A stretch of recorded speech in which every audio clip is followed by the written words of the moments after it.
Welcome in to episode 10. We're in episode 10 of The Well. I'm Drew. And I'm Kat. Welcome to today's episode. So I got to be honest. I was talking to Kat this morning about today's episode, and I was apprehensive. I'm not sure I wanted to do it. Didn't love the topic. But the more she talked to me about it, I was feeling a little more comfortable and actually energized about it. There's one thing, actually there's lots of things, but we'll focus on this one thing. One question I get answered that stresses me out all the time. You mean what you get asked? Yes. Thank you for correcting. Yes. I don't know where that came from, but one question I get asked that I struggle to answer. What do I do for a living? And I always blank out, and I kind of am like, how do I describe this? And then I often think people aren't going to understand, or I'm not going to describe it clear. And so we thought we would talk about the things we do and why we do them, to clear the air, to set the record straight on what Drew and Kat do for a living, since it seems to be a mystery to many. Would you agree? I would agree. And hopefully we don't bore you to death. We'll let the That is not going to happen listeners- because it's Kat and Drew. Hello. That's right. Exactly. There. See, Okay. you're All just right. on point today. I am struggling a little bit. I'm struggling on the Sunday. all right. I'll carry us. I got a case of the Sundays. Well, cheers. I like it. Cheers. Well, you got the sticker. I do. Yeah. See, I Okay. need to drink because I don't know why. When I talk, my voice goes kind of hoarse. Over to you. All right. Let's giddy up here. Okay. So first question, straight to Drew. What inspired the concept of third entity, which is the name of our business? What inspired it? So what inspired it for me was I was going through a certification called Organizational Relationship and Systems Coaching. And we Ooh. learned, I know, right? Sounds fancy.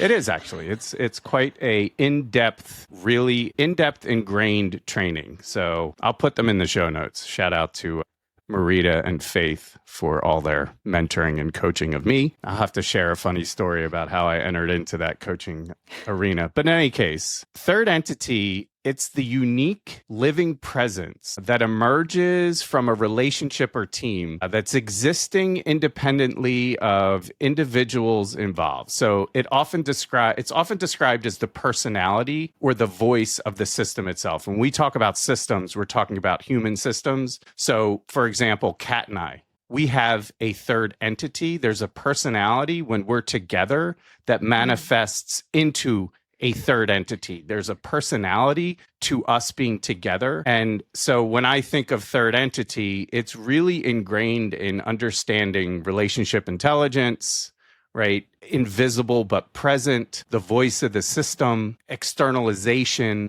So a lot of these concepts get pulled through, and you can apply it to conflict resolution, family business, and you can even do it as an exercise. Now, this is where I'll tease the story a little bit. So when I heard this concept in certification in class, I was like, this is bull. No executive is going to buy this, right?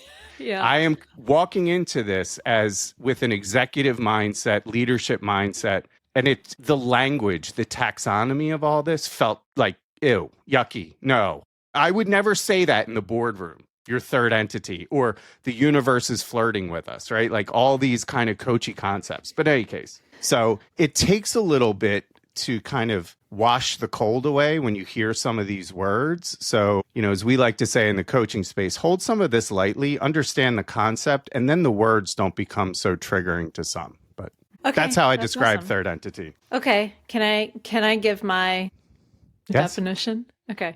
You didn't So- like No, I did. You answered the question. I mean, that's really how it got started.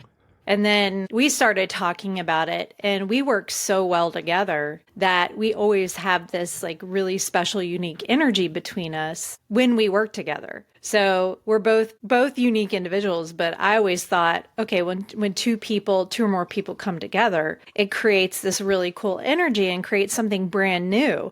So we thought, well, what a cool name for a business, Well, we thought it was cool, even if you don't. But we thought, oh, wow, that's really neat because that's what we want to do. We want to work with clients and we want to work with customers in creating this really positive, awesome energy and realizing the potential in others. Would you say that's accurate? I would. The only thing I would say yes and to would be we kind of want this, we want work to be more humane. Right? So there has to be a level of humanity in the workplace that feels a bit non-existent anymore. Yeah.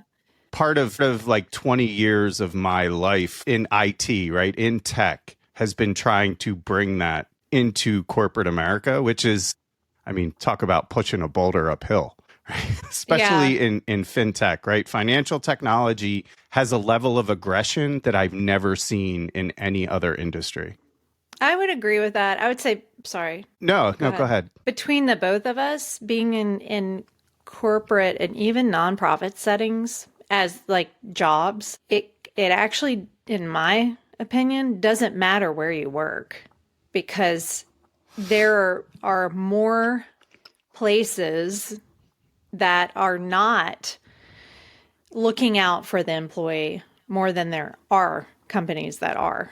And I feel like it has become more like that in even the past 10 years. And I think part of what we try and do is put the power back to the person to be able to understand how to read the system they're working in and understand how to make better informed decisions on how to navigate through, whether it's internally or leaving. So I think we also provide giving people the insight and introspect to be able to really focus on what do they want to do. I often would go into an organization working with, various groups of individuals, and no one could really describe what they wanted to do at their job, like how they wanted to progress. Most people are like, oh, I want to be a manager. I want to be this or that. And I'm like, are you sure? You sure you want to do that? Right? Like, just because you're a great developer doesn't mean you're a good people leader. Right? Is that something you want to work on? Let's focus on building that skill set on what it means to be a people leader. Fortunately, a lot of the times you have to be a great engineer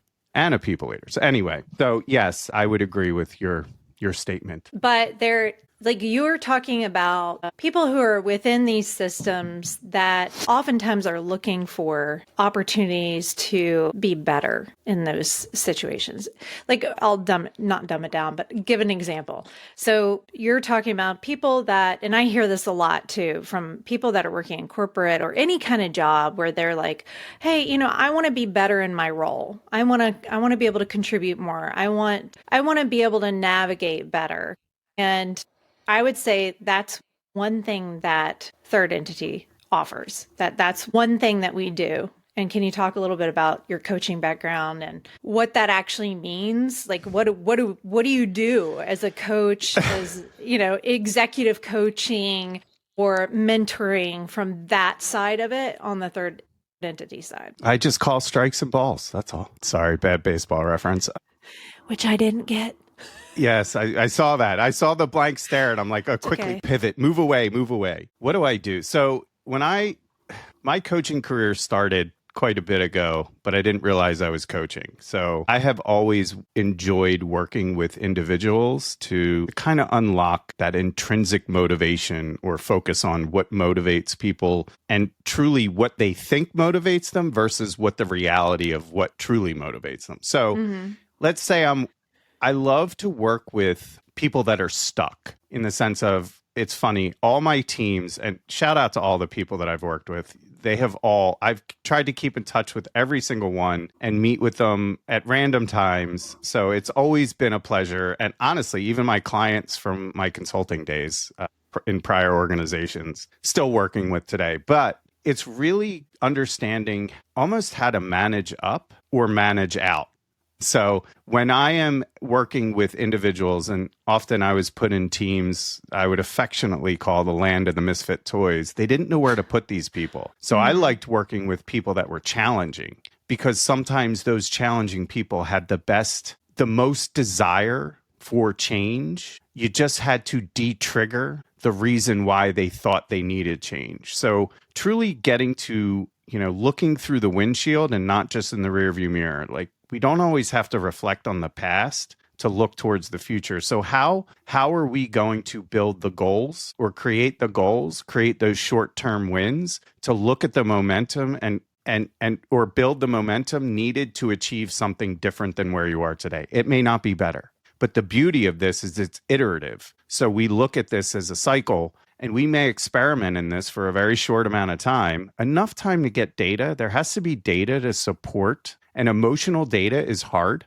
Right. We used to joke at one of the organizations we worked at. I wanted to implement a review your week Amazon review. How was your week at work? Was it a 5-star week? Was it a 2-star week? Was it a 1-star week? And I thought it would be very compelling. And you're all welcome for this wonderful IP. If anyone ever implements this, give me a little bit of credit. But your Amazon review work week, right? And that would give the organization a data point to say, wow, morale's really low, as opposed to the once a year employee survey, which never does anything, right? It's a retaliatory tactic. Oh, it's anonymous. It's not. I don't care what anybody says. Me being kind of very senior in a lot of organizations, I saw everyone's name. So whistleblower, it's not anonymous, but we shouldn't be afraid to be honest. So it's like an oxymoron. They're telling you to be honest in the survey, yet we're afraid to be honest with fear of retaliation. So how do we upskill ourselves to really focus on not just complaining and seen as complainers, but truly understand how to put a stake in the ground and then look at the movement that we need to do to move away from that stake? So that's my super long-winded, boring answer to a tough question for me to respond to. Good job. Okay, moving on to the next question. No, I'm kidding. No, I think that was a great answer. What? Real quick. Yeah. I think you have a great story about that. And it's always amazing. And this is a terrible name, but I'm going to use the name in its purest form, is crossing edges or walking edges or an edge walker.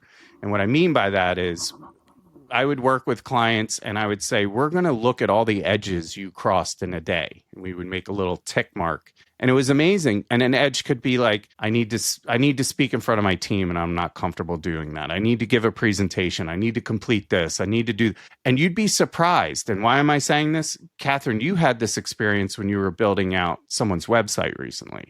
Yes. Would you care to share the experience? Let me elaborate. Yes. So one of the things that I love doing at Third Entity is I love building people's websites. I love helping people and I love helping highlight what they're wonderful at. Because so many people, I mean, even myself, it's really hard sometimes to look at yourself and what you do. You have imposter syndrome, which I hear that a lot. People really, really say, oh, I'm not very good at this, or no, they downplay everything. So a friend of mine, actually, she's a fabulous artist. She does multiple different things, fashion, makeup, etc. And I thought, wow, like I didn't realize you had so many accomplishments. This is amazing, And so I had the opportunity to build a website for her, or update her website and build out social strategy for her, like create content and post across her social platforms. And, looking at it in kind of that portfolio view, like she and I both were like, wow, like look at all the things that you've accomplished through the years.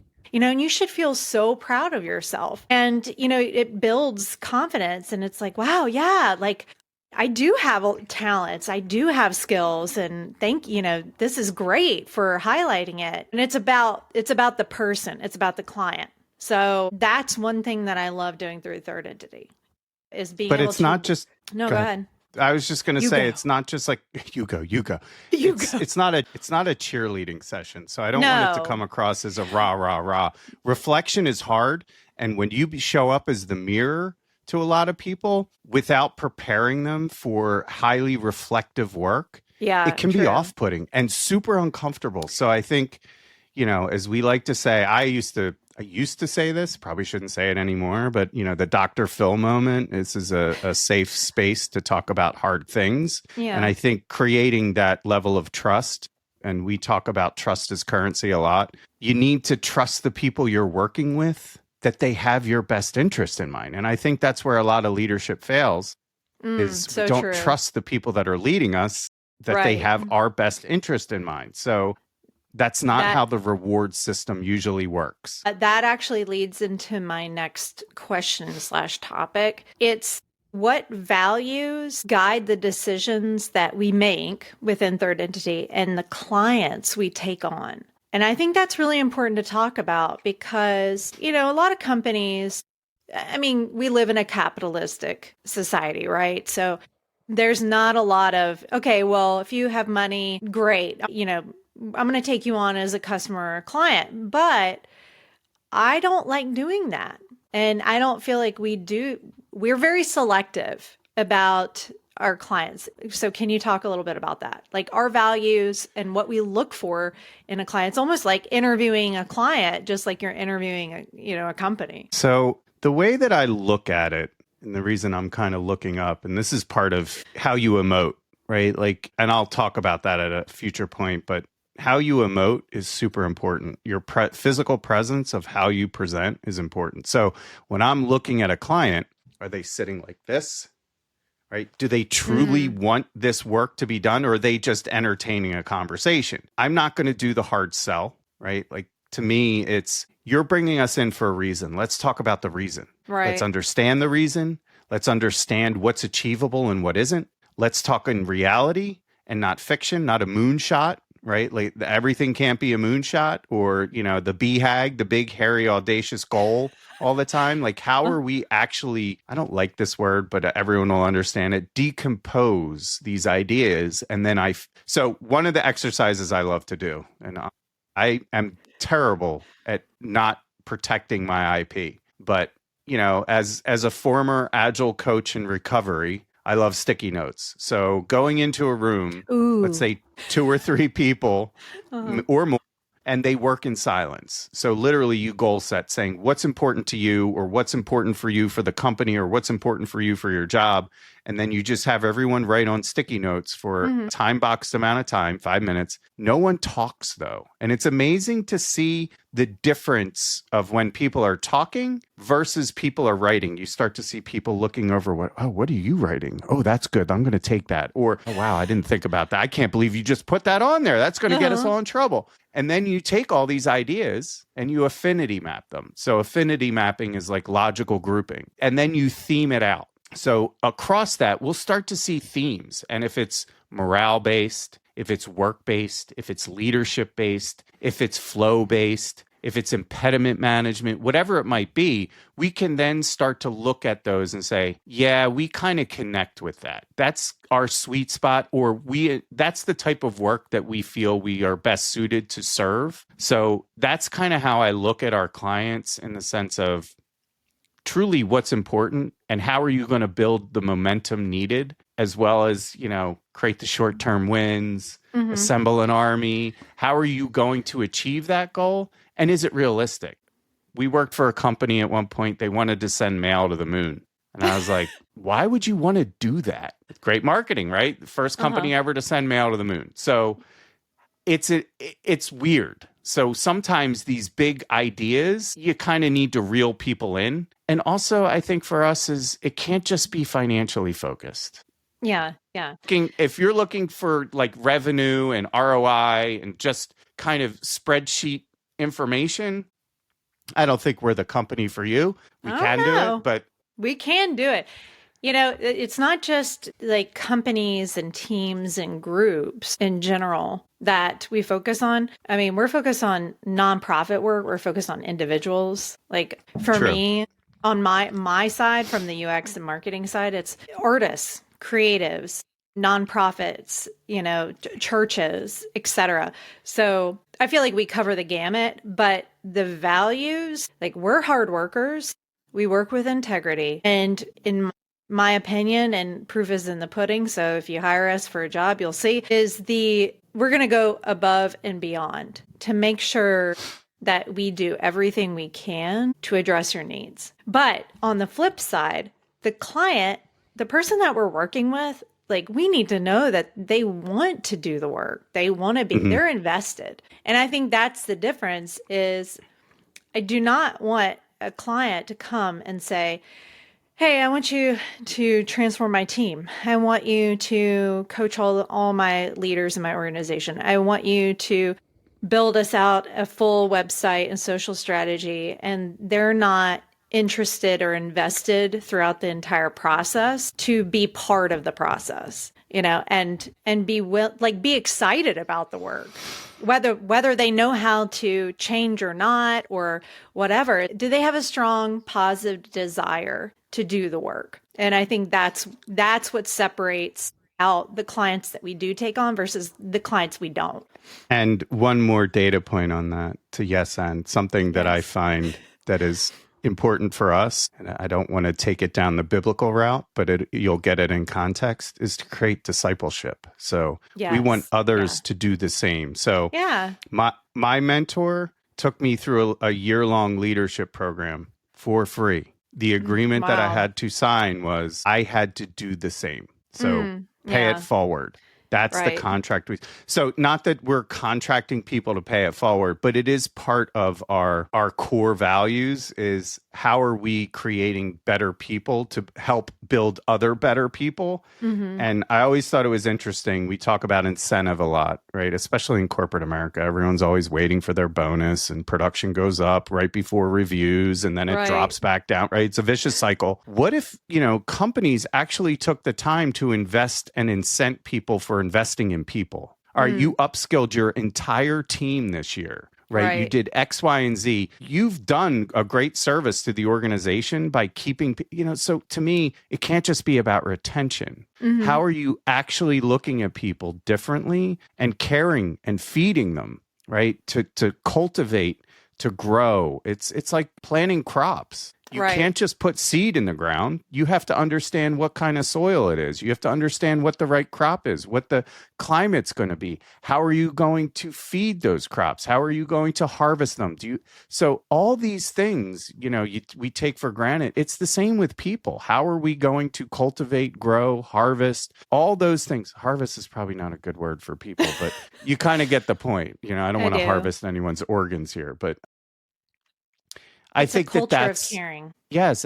And a lot of people find that to be stupid. Right. Which is amazing to me. It's like, you actually don't want to care for people while I'm at work. You spend more time with the people you work with than probably the people you live with. Right. Why are we so resistant to building better relationships at work? Because to me, I got to say, it helped my relationship at home when I had better relationships at work. Because I wasn't miserable. No, I totally get that. But I also feel that work culture has changed a lot post-COVID. There is a lot less investment from organizations in their people. There's no more training. I mean, it's rare that you hear about a company that actually invests in training for their employees or the performance review. And I'm sure I've talked to so many people who have said performance reviews are a joke. I don't even fill them out anymore. Or,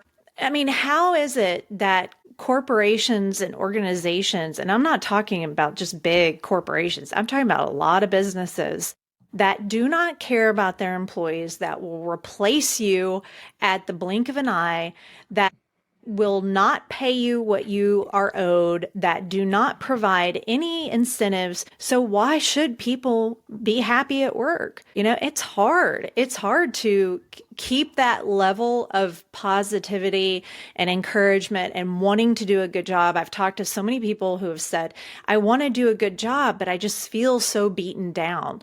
Like with Third Entity, I want to create this culture of caring. And I feel like you and I both, we put out so much into other people that I want those people, like you're saying with discipleship, to go out and do more with other people, whether that it's at work or whether it's at home. Because if we don't keep that going in the world, it will become a very cold place. And it already does feel kind of cold. It does. I mean, you feel that oftentimes, and you and I used to joke about this. Often when you walk through the doors at work, what changes in most people's personality, right? Like you get up to go to work, you're not. Right. I should say, I'll speak from my point of view. I won't generalize it. I got up and would go to work. I'd be miserable. I don't want to go to work. Yeah. I don't want to go drive and sit in an office that I don't talk to anybody or no one talks to me. I literally, my entire team is spread across the country. So I just hop on a video call for, all day, every day. So I think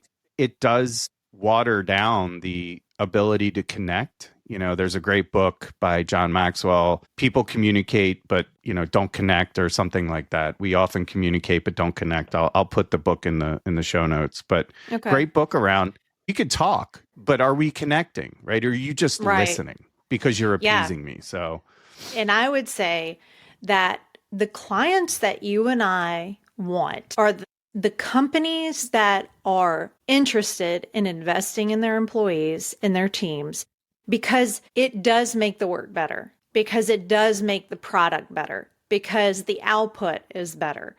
And they realize that. I do not want clients that have no desire, no interest in investing in people. It's funny you say that, because when I was working for one of the big 5 consulting companies, and my clients were like Fortune 50, Fortune 100 clients, they would bring people like me in to basically help transform the culture. Right. Yet they never did anything to actually transform the culture. You can't rent a transformation, right? Like, you have to, and I truly believe this, part of what when we're talking about leadership coaching, is how do you lead from the top and not be command and control, right? Kind of from the back of the room, understanding how to look at people differently and lead people differently. Like, just, you don't have to kick them up the hill, right?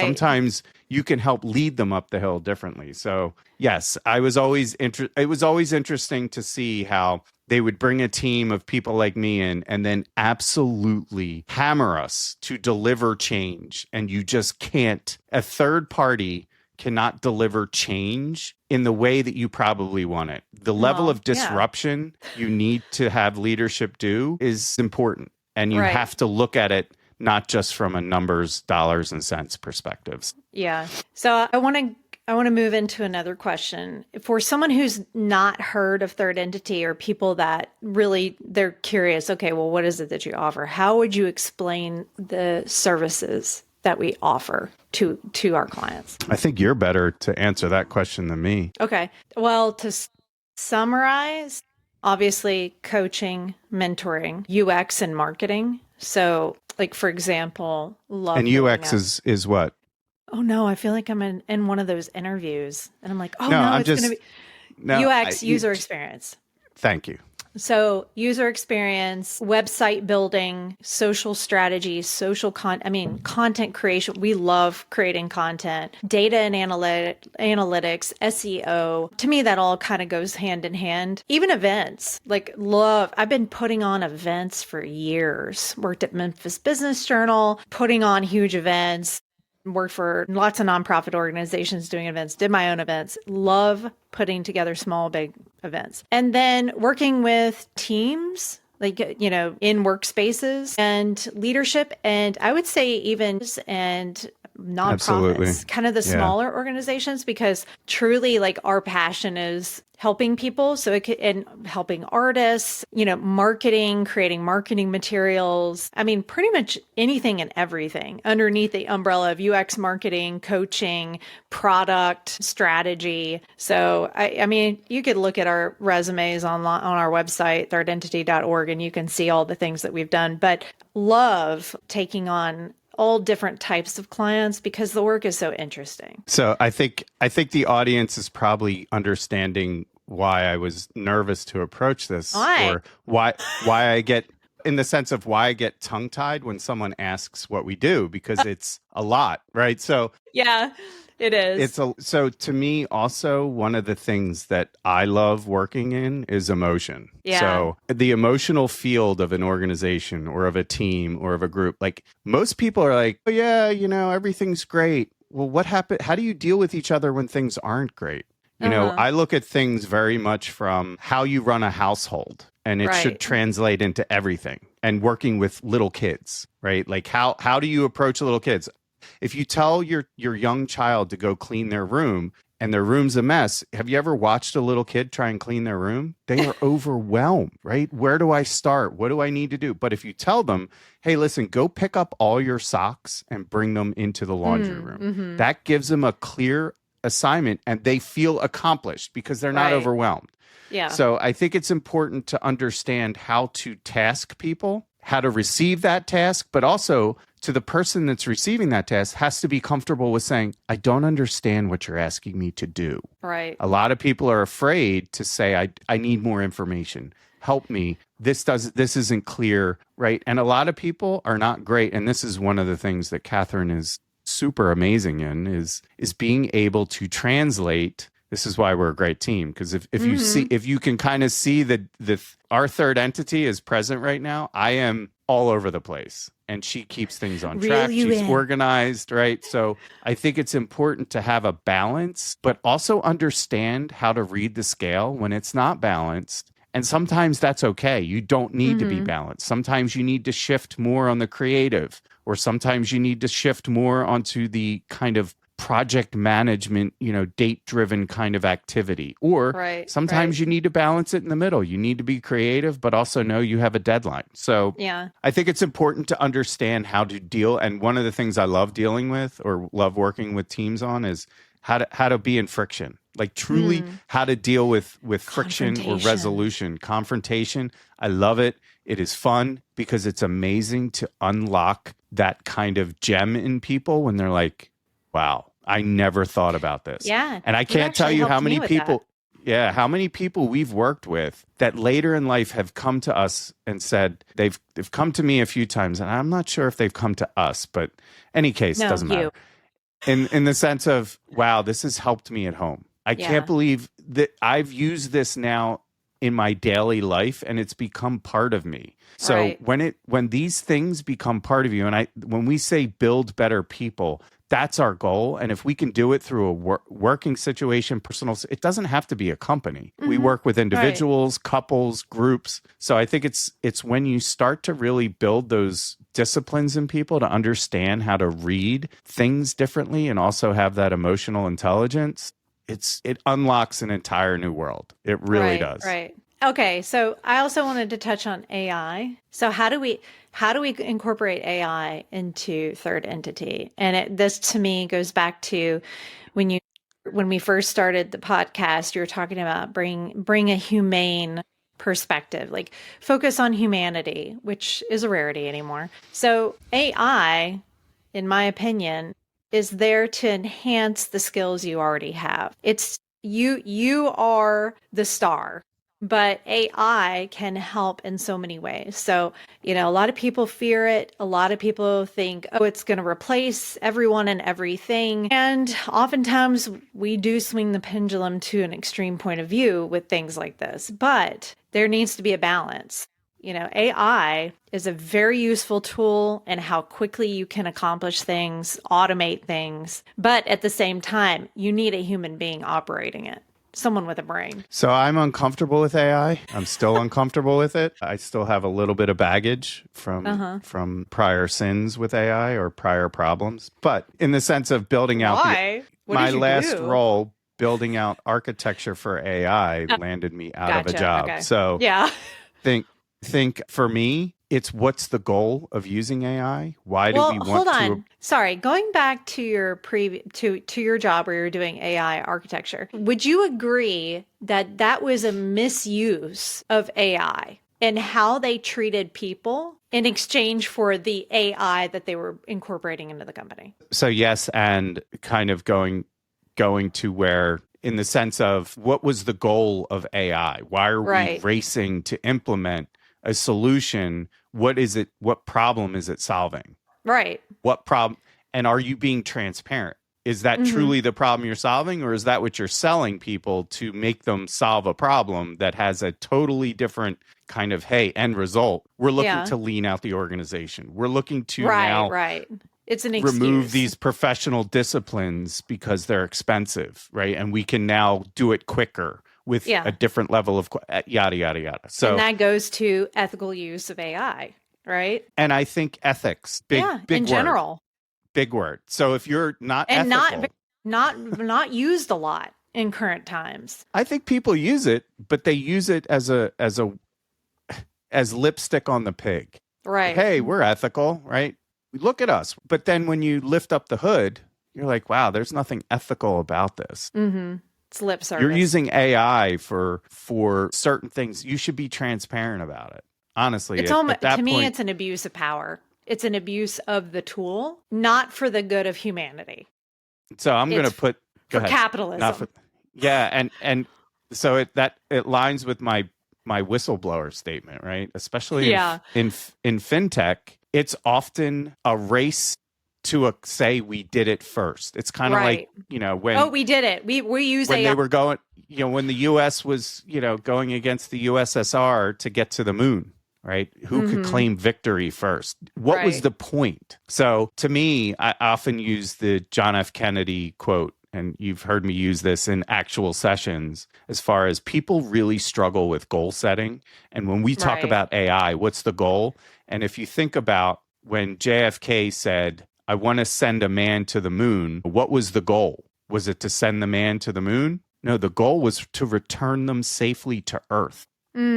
Yeah. People often point. confuse what the goal of things is. The goal is always to me, should always be lying within something ethical. And if not, we should understand why we're willing to go that route with no secrets, right? We should be, Right. Like you said, transparent. yeah, just that word's abused anymore. It's kind of like transformation. I try and stay away from all these buzzwords. The consulting industry, and a little bit more about my background. I've been in the consulting realm for, over 15 years. So I've seen so many trends come and go, and transformation has been severely abused.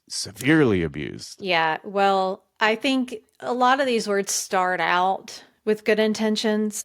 It's, to me, like transformation is, I've read a few books about transformation and agile and all this, and it's very intellectual and it's very interesting, but people take it and they twist it and they turn it into something that benefits them and their agenda, and it loses value and meaning, and people become sick of it because it's like, here we go again, talking about transformation. Everybody talks about transformation, but no one does it well, and that goes into my next not my next question, but my next statement. So we both have worked at a lot of companies that have had a lot of ideas and could never execute the ideas and execute them well. And I know a lot of people, and I'm sure a lot of people could comment, that it's super frustrating when you're working, for yourself or for a client or for a company or an organization, and there's an idea and it's, hey, we gotta do this, or we want to do this. And so you put a lot of work into, strategizing and coming up with an execution plan, and you can't execute for various reasons. And it's so frustrating because most of the time, from what I see, the foundation wasn't there to begin with. The goal setting, defining what it is you really want, and that doesn't mean you have to be slow, right? Like, you don't have to be slow in execution. And you could probably attest that I'm one of the fastest people in execution. Like, I'm not going to sit there and waste months of time when I could do it in 2 weeks. So I think one of our strengths is actual execution. It's building the foundation, it's taking people through the process, and it's actually executing a product of value, whether that's a website or a different way of thinking. It could be tangible or intangible. I mean, would you not agree? No, I would agree. I would agree. And I think we also understand how to meet people where they are. Right. And not club them over the head like a baby seal and drag them away. But I think it's meeting them where they are and setting realistic, as we started this, it's setting those realistic expectations. And right. When I was enterprise coaching in the agile space, this is probably terrible for me to say on a podcast, but a teaser, hot take. I think I used to go in and say this: you sure you want to do agile, right? We're going to do the lowercase agile. If you want to do the capital agile, because agile's like teen sex, right? Because everyone wants to do it. Wait, let me finish. Oh, okay. Agile's like teen sex because everyone wants to do it. Many say they're doing it. Everybody else seems to be doing it more than you. Very few of you or your friends are doing it correctly. And you start getting a reputation when you spend too much time doing it, right? So we lose at what does that mean, right? So to me, it's, I love to be in your face kind of. I am inappropriate Andrew a lot, but in a in a caring way. So I create these statements that spark kind of this cold shock to open up the brain differently, to look at it saying, well, are you truly Agile's a mindset, not a framework, not a way of working. It's a mindset. So we need to think differently. And what are we willing to disrupt by our thinking differently? And then we look at that blast radius, and I talk with my hands. Sorry for everyone that's just listening and not watching. I'm a hand talker, but that blast radius, right? What's closest to the blast and what reverberates further out. I think it's important to understand the impact of change and then how to harness that impact, and also share that this is going to be disruptive. Prepare to be if you're not uncomfortable, you're not doing enough. You're not changing. There has to be a level of discomfort, but it doesn't have to be pain. Yeah, I was about to say there are different levels of discomfort, you know? Yeah. I mean, we work with a lot of introverts that are uncomfortable putting themselves out there, you know? But I will say too that we've been able to coach people through that so that it's not, to your point, painful. It's uncomfortable, but uncomfortable means growing, you know? So there's got to be a level of discomfort to a certain extent. It doesn't mean that your entire world falls apart, you know? So I do want to make that difference or state that difference. It does take some courage. I mean, there's no being brave.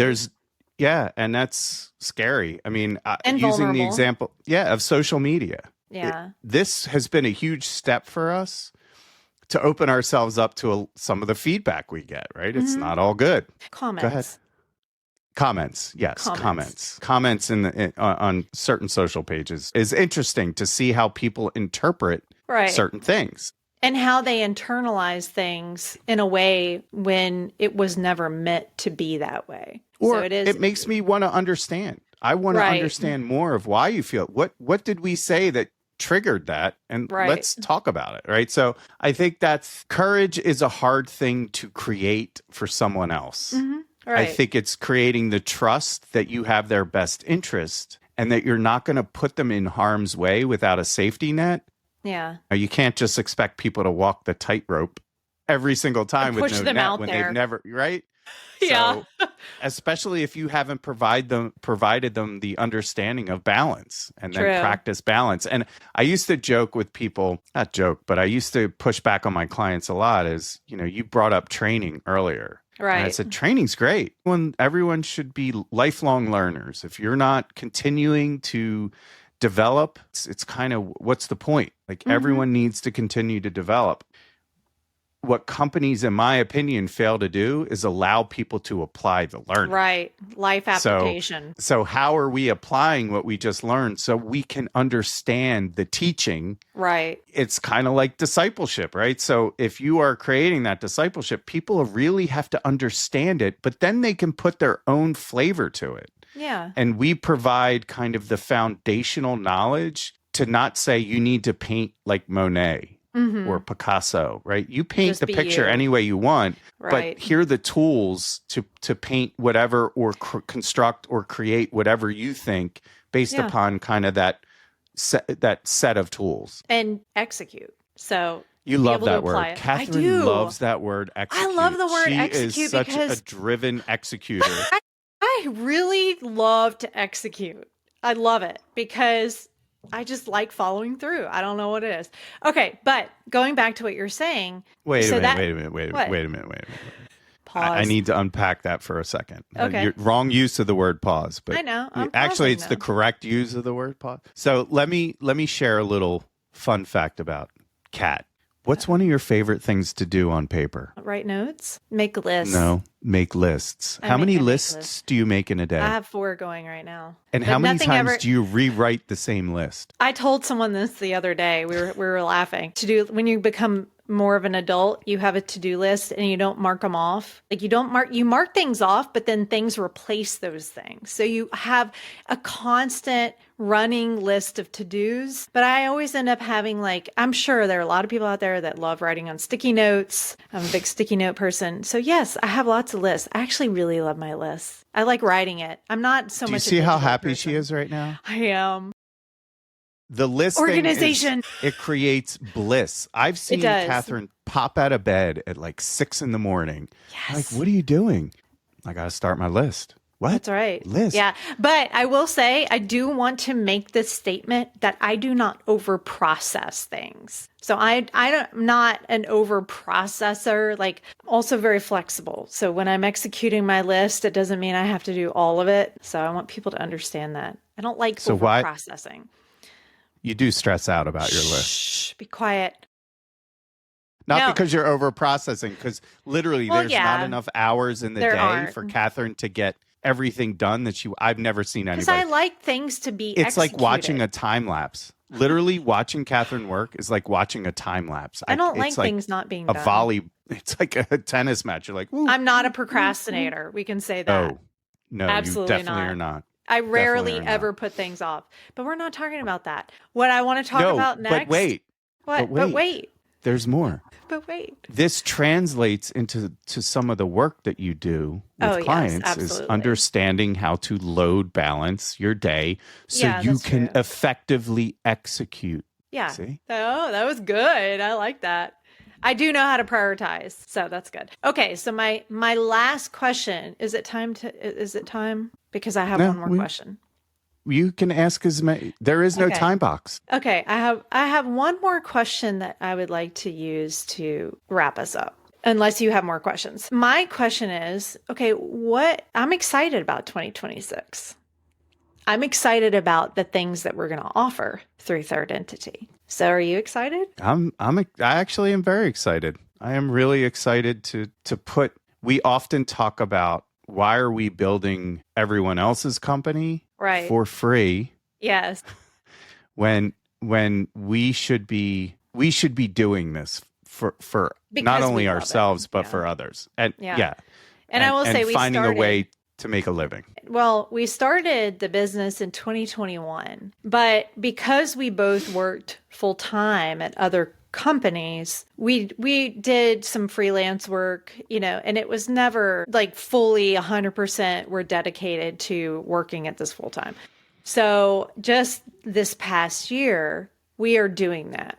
And we're taking on selective clients, and 2026 we'll be taking on more. But I'm also super excited to offer some fun, interesting things like the Wells Salon. And there are going to be some other event type things that we're going to be offering. So I'm really excited about what 2026 has in store. And we love helping people. And going back to getting paid, I think everybody realizes that you got to live, you have to be able to eat, we're not out to be billionaires or millionaires. We want to be able to help people at an affordable price, which we've always been dedicated to that. So I think that's why a lot of our current clients partly like working with us, is because we're good at what we do and we're affordable. And there's a lot of... Thank you for listening to my PSA. Yeah, right. I wanted to state that. It's important. No, it's important. And I think, too, I just lost the thought. But there's also an aspect, facilitation. It's one thing we didn't really touch on, is we really focus on how to become better facilitators as well. Facilitation is a huge part of my work that I focus on, because I do a lot of facilitation, or I used to do a lot of facilitation and training. Yeah. So when you're in front of people that don't want to be in the room, how do you get engagement, or how do you reflect back on why people are there to spark engagement? So to me, understanding how to lead from the back of the room is important, but also understand how to be present. And that goes back to what I was talking about earlier, is how you show up, right? Your emotions, how do you emote your face? What's your body language saying? Are Very you, important. With open hands, or are you with, closed heart? You see some of the best speakers that, TED Talks and conference speakers, people that do this for a living, they have a lot of emphasis on how they show up. So that's another aspect of our work that I really enjoy, is the teaching people how to facilitate. And I have a catalog of books that I pull from when it comes to facilitation, but also my own and your own IP of how we've been able to approach the facilitation of things. For example, you could do, I'm going to throw a word out there that I guarantee very few people will know, a pechakucha. So it's like a slide. A PowerPoint presentation. You have to do a slide per like 5 seconds. Right. So you literally have to deliver your entire presentation in like less than a minute. So how do you hit those points without speed talking? Right, So I right. think it's important to understand. And also the stupid things that people used to say to do that I feel like no one says anything, record yourself. Please record yourself. Casting, and I've been podcasting now for almost 9 years or 10 years, not just with The Well, but with a couple of my business podcasts. I always hated listening to my voice. I just never liked it. Which is funny because I always used to tell you how much I loved your voice. Right. And I was like, you should be a commentator. So now when I listen to the podcast, I start to listen and I start to notice. I had a manager once who was my people lead who would point out the words I would use over and over and over again. That's good. Thank God for, all this new technology that can call out the words we use too much, as opposed to when I had to do it. But oh man, he hammered me. He was like, you used like 38 times. You used 27 times. I was like, wow, you actually documented all this? He's like, yes, because I didn't like hearing it. I was like, you're an a-hole. Why would you belittle me like for this? Pointing out something obvious?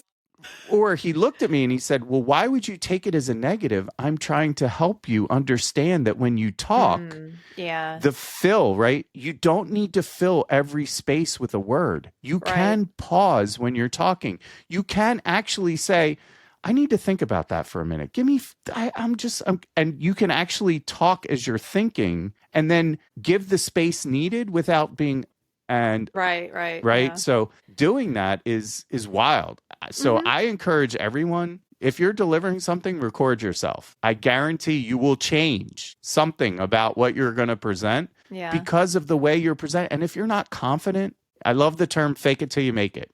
If you're not confident, if you don't believe in what you're saying, no one else is going to believe it. So believe it, even if it's fiction in your mind, to force yourself to believe in something. And I say that with a little, tongue in cheek in that, as far as if you're delivering a presentation and you truly don't believe what you're delivering, no one else is going to believe it either. So they're going to be bored because you're just reading slides. Engagement we deal with it in social all the time. What gets people to want to engage with someone else's content? And delivering a presentation, a message, a speech, a talk, how do you spark engagement or get the audience to engage? It's hard. It is very, very difficult, but I think that's one of the special qualities and techniques that us at Third Entity can start to help people to build as a discipline to understand how to spark engagement, create engagement, and really focus on what it takes to connect with people to keep them engaged. Yeah. Sorry, I went on a tangent. Took us on the scenic route. You got me excited. Oh no, you were excited. I was not super excited about this topic because I am terrible at self-promotion. Which is crazy because this is what we do. I'm terrible at it. I know. I'm terrible at it. This is why I made you do it. I'm very uncomfortable. I know. I'm very uncomfortable. I facilitated this.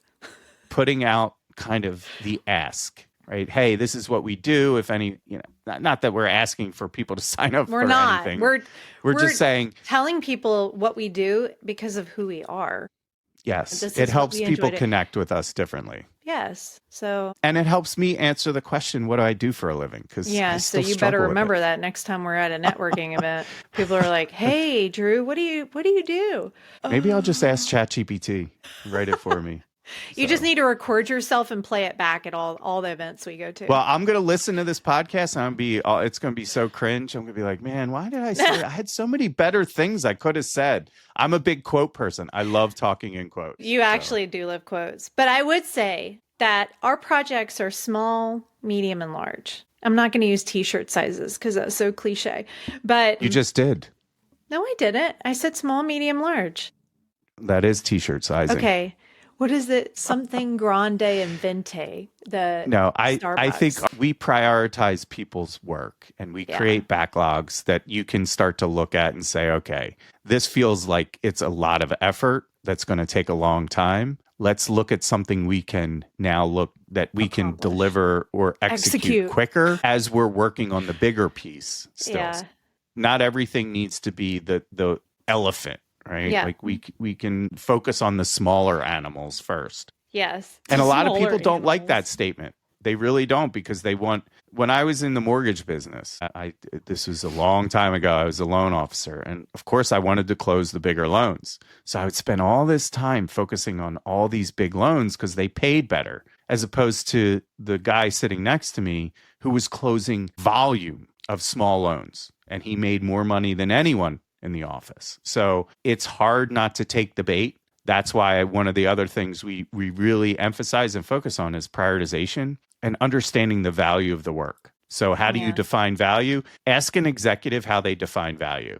I would love to hear in the comments the answers, because literally, how do you define value? A lot of people, they go right to ROI. What's the return of investment? And I'm like, that Which can't is be important. the only, but it can't be the only.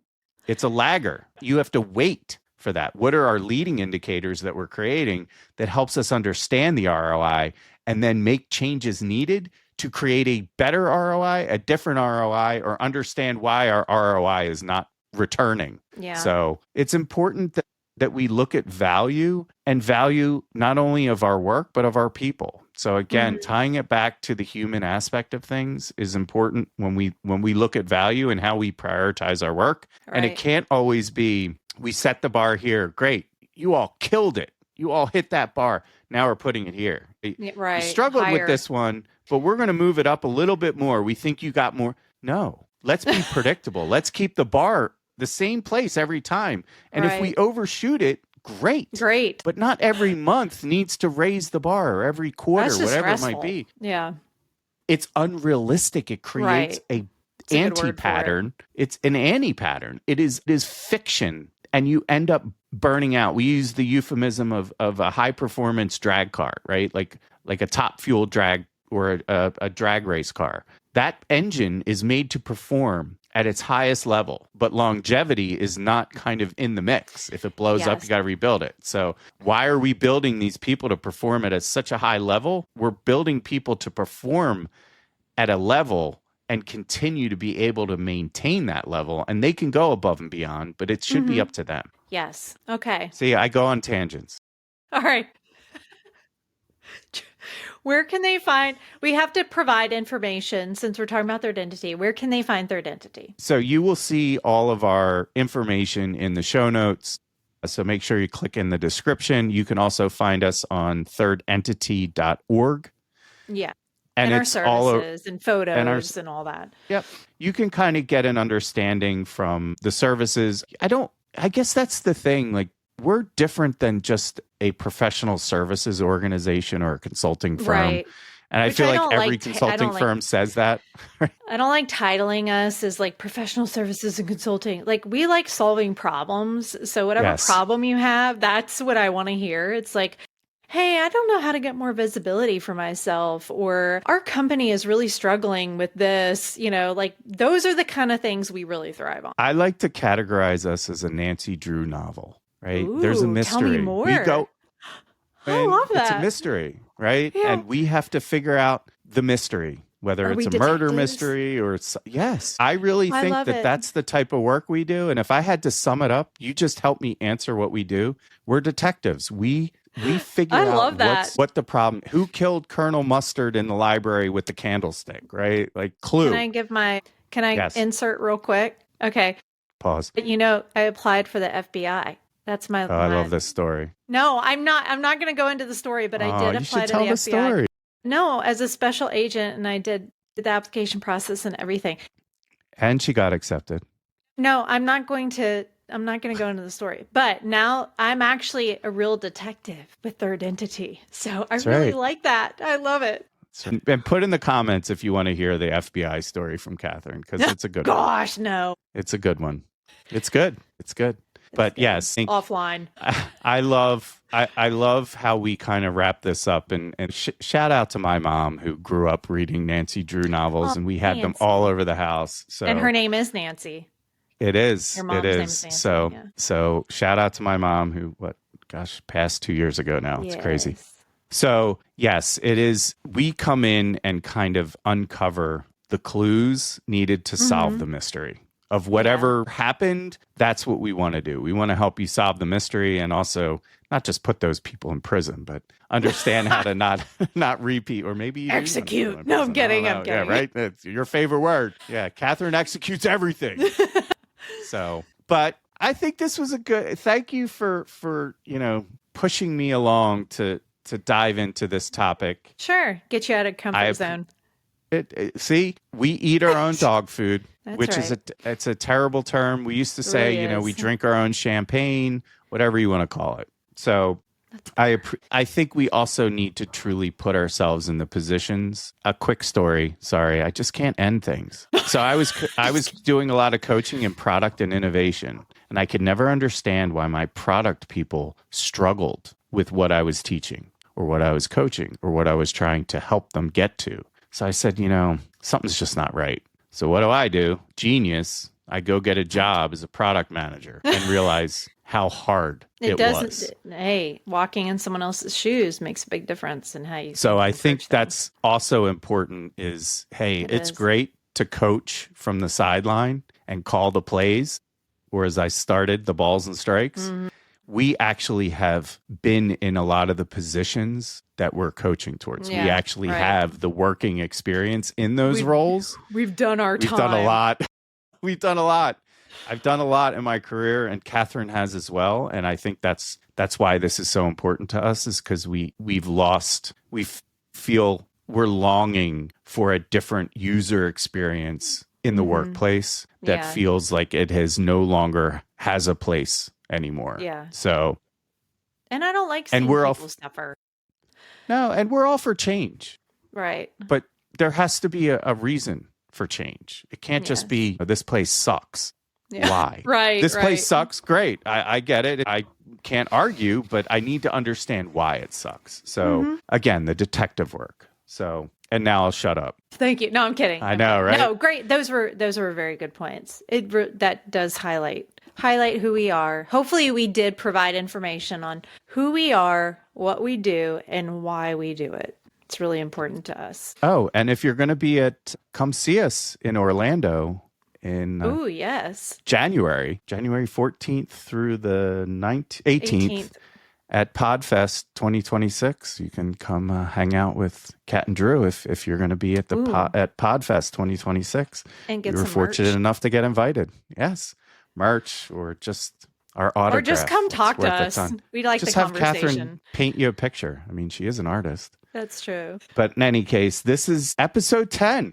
Episode 10 of The Well. I'm Drew. And I'm Kat. And this was a great episode. So thank you. Thank you for listening. Thank you for the support. Everyone. Make sure you're liking, subscribing, hitting that, reminder button as far as when we're posting content. We try and post every day. So make sure you're following on all our platforms. And we appreciate the engagement and support. It means a lot. So just a quick thank you. Thank you. That's it. All right. Ciao. Thanks, Bye-bye. everyone. Bye.